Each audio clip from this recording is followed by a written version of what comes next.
Greetings and welcome back to the Inn of Planar Crossroads. We're doing one of our quick in the middle updates and such like that for the Adventure Academia. So last time, before we start, I'm Adam L. Spain with the Eden Wellness Alliance. I'm Adam L. Spain with the Inn of Planar Crossroads, and hopefully you have been enjoying these. As far as announcements that we get out of the way real quick, we have the Inn of Planar Crossroads is trying to get to $100 support per month.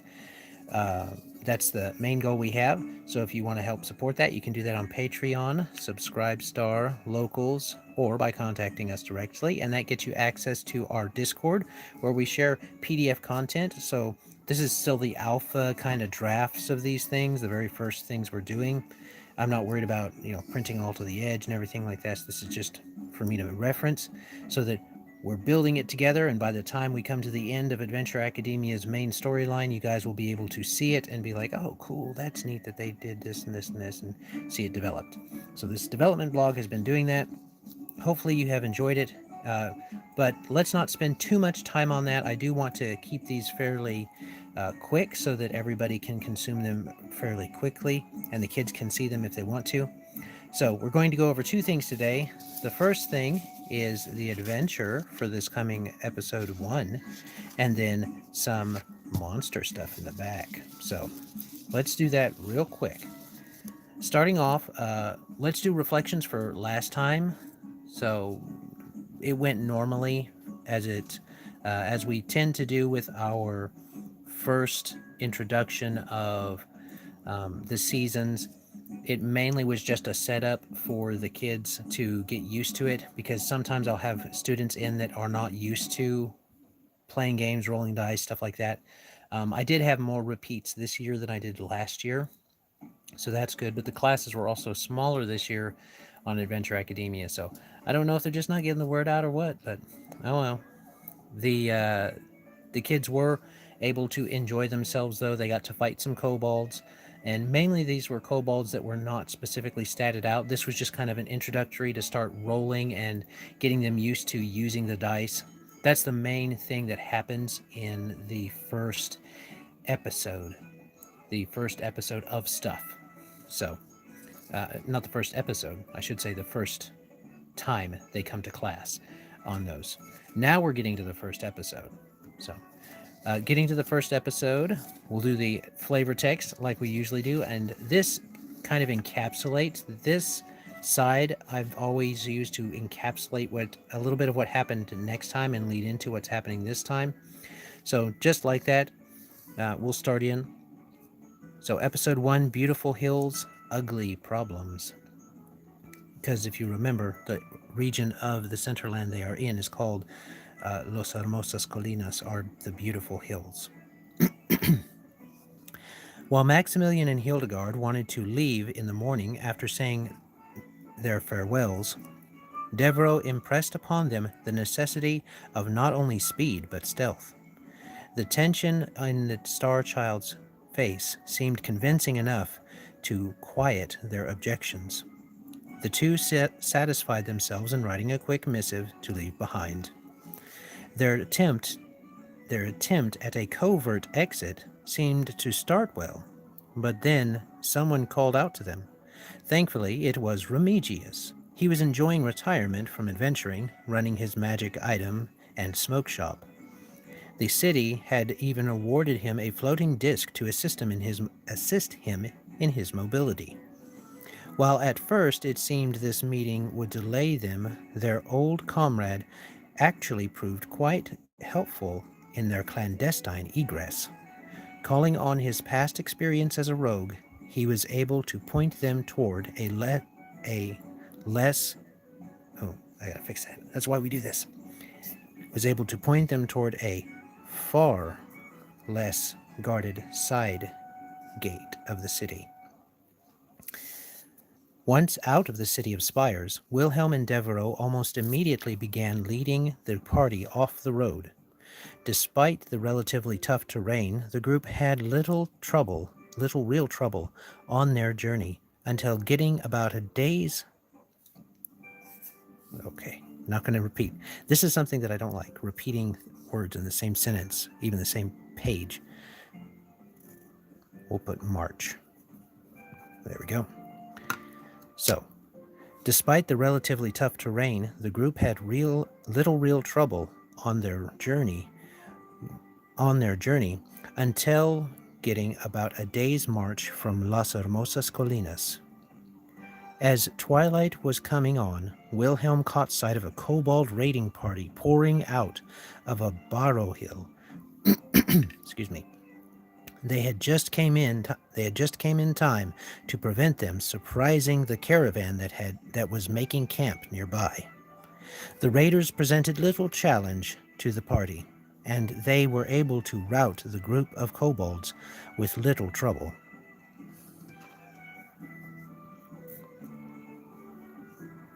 We'll put no trouble. With no trouble. Maximilian was not pleased to discover that his fire crystal's magic was not effective at all against these reptilian creatures. The caravan suffered minimal damage thanks to the dragon slayers. The son of the mayor of Hermosas Colinas, who was traveling with the caravan, was especially thankful. Young Antonio insisted they visit his father once they reached Los Hermosas Colinas. So, aside from my little nitpicky points in there, rewording and such, that is what went on mainly last time. And the kids, because of just getting into it and getting back in the groove, they didn't get to see this last wrap up that usually doesn't get to be seen. But they did get to see at least the fight with the kobolds. And they did get to see, I was glad that in the combat that Maximilian was able to discover before here in episode 1 encounter that his fire magic is going to be practically useless. And that is okay, because in Atar we're going to work it where elemental magic is needs focused through, it usually needs a focus to it, and because of that his fire crystal may be useless, which was actually super effective in Grum's area. But I'm going to give him something in here in just a little bit to make up for that. But I wanted to mention right up here, this their attempt, this second paragraph of them meeting Remigius on the way out actually comes directly from their rolls.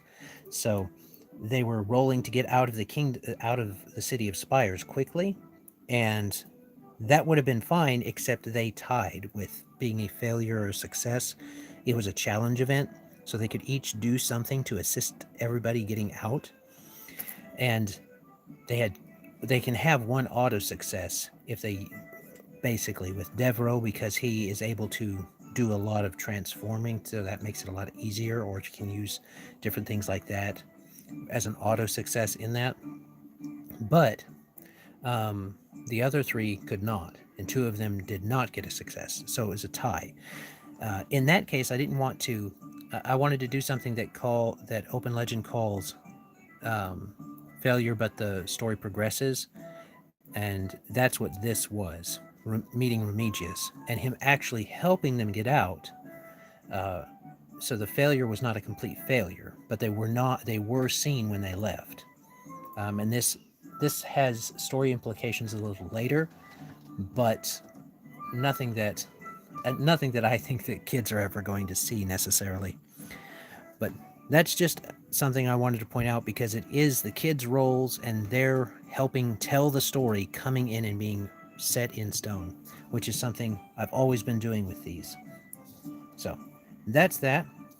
Let's come over here to the encounter section, because this carries on the story. This will be new to the kids. So this left side is the incorporation of what they do in the session beforehand, and then what kind of results from that, and then the encounter section is always what is coming next.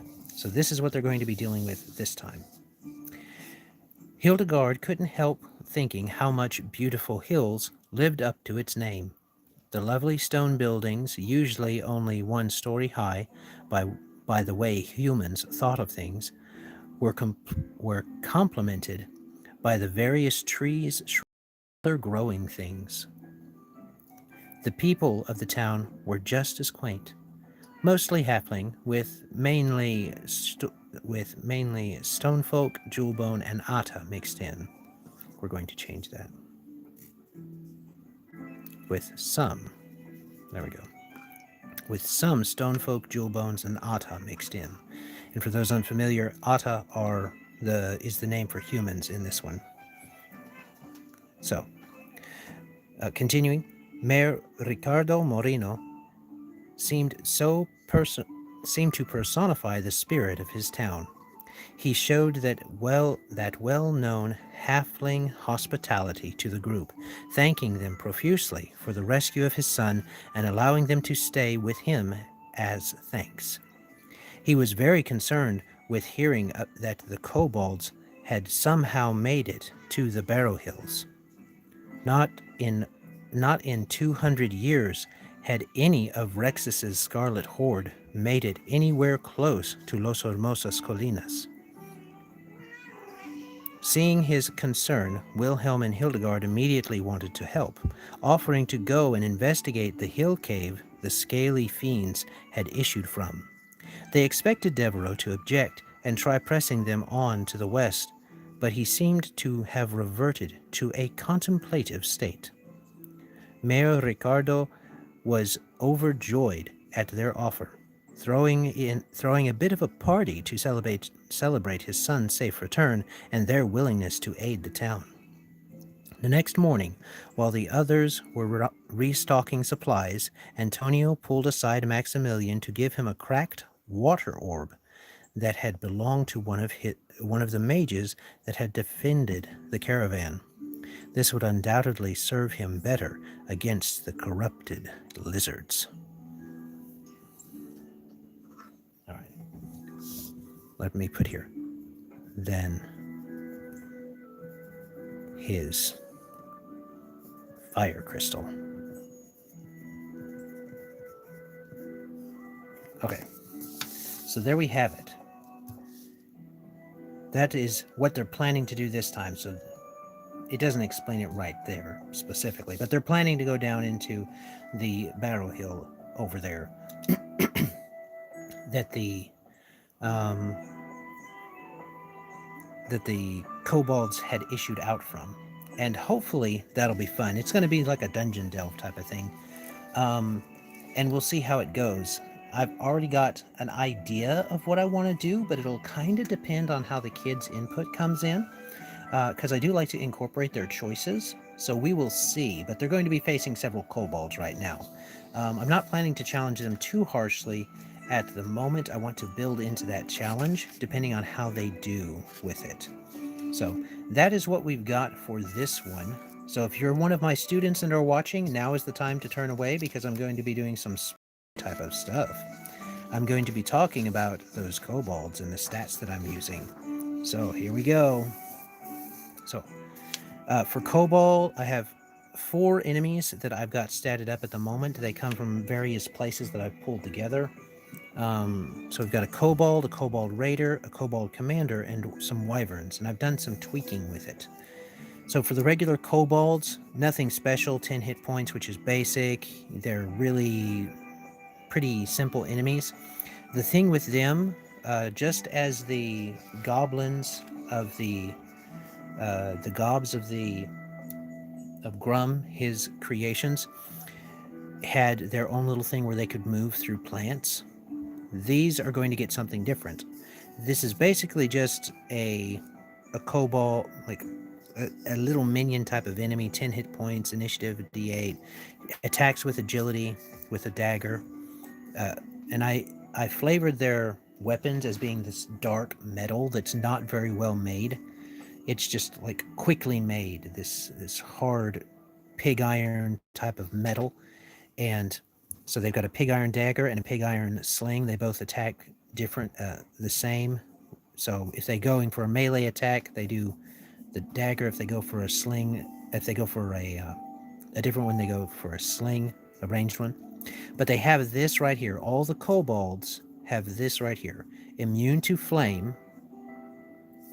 Imbue with flame, I should say. They can't actually breathe fire necessarily, not these right here. but they can imbue something with flame by puffing on it real quick and spitting some magic fire onto it, and it gives it a flaming to the weapon, so it can basically add it that burning damage if it needs to, or hit a weakness to flame if there is one. They also have absolute immunity to fire, but they have elemental weakness to water. So there's that back and forth there. Now this doesn't mean if they get rained on they're automatically taking damage, but if they're hit with a magical attack based around the element of water, they have immunity to that. They have a weakness to that, so it's going to do double damage. In the similar way that the claymore that we talked about before for Wilhelm does double damage to dragon enemies. So this will help the kids kind of keep up with any kind of difficulty that I start throwing in here. So this was a pretty easy build out, just some little stats, 14, 12, 12. Those are easy to hit, especially with them being level 3 now. But some fun stuff, or I think they're level 3. Yeah, kids are level 3. The characters are level 3. So they're going to be able to wipe the floor with these kobolds. The idea with the kobolds is not that they're a challenge by themselves. I want to enforce that idea that they are a challenge in a group. And that's what we're going to be doing with the Dungeon Delve. There also is a Raider version, which has a bit more going on. It's got, I almost called it an infiltrator because it's got that Boon Focus 1 invisible and Bane Focus immobile, Potent Bane immobile, and Resilient as stats. So it has actual feats. The regular kobolds don't, but the kobold raiders do. They've got 18 hit points, 16 guard, 18 toughness, and 14 resolve. So they're a bit sturdier. They'll be a little bit more of a challenge when they start to see them in numbers. They also have the imbue with flame, which is to add flaming to a weapon. They can add it to either the same thing as up here. Like they can even add it to the sling up here if they want to by adding it to the bullet. But they have the same immunity and weakness, so fire immunity, water weakness. They've got their ranged options, but they also have a grabbing net and camouflage, which is to invoke, it says invisible here, but that's because it's from an old bestiary. It's an automatic success on self for, it would be concealment now. So they can obscure, they can be very, very quiet and obscured if they want to. Similar to what Devro does. But I'm going to base that around the idea that these came from camouflaging lizards. All the kobolds are like the goblins. So the goblins were made by mixing organic material, some kind of creature or something like that, with a sentient being. I mean, the goblins come from plant matter mixed with a sentient being. These kobolds come from a sentient being being mixed with either a lizard or other things like that. So that's the magic that Rexus is using, very similar to what Grum was doing. And so they'll separate off into those, and they can rescue people that way. The kobold commander is he's beefier than the raider, so I have 3 tiers of kobolds here that I could use in this this season 3. Hit points 23, guard of 17, 14, guard of 17, toughness of 14, resolve of 11, so not as resolve heavy as the others, but it has battlefield retribution, attack specialization, warhammer, and tough as nails and die hard. So taking him down is the tough part. Very physical attacker type of thing. So mixing these 3 together will be a good challenge for the kids, I think. Several different stats at 4, so not as strong as the PCs, but there's again that idea of mixing the numbers in. So imbue with flame, they also get weakness to water, immunity to fire, and he has these actions here that he has with his warhammer, which is a might, and he has advantage 1 on it, and we're going to add a consistent flaming to that, so he could do persistent damage or forced move or stunned or knockdown, whichever would be most beneficial. Just like with the heated warhammer there, he can use energy instead if he wants to, might or energy.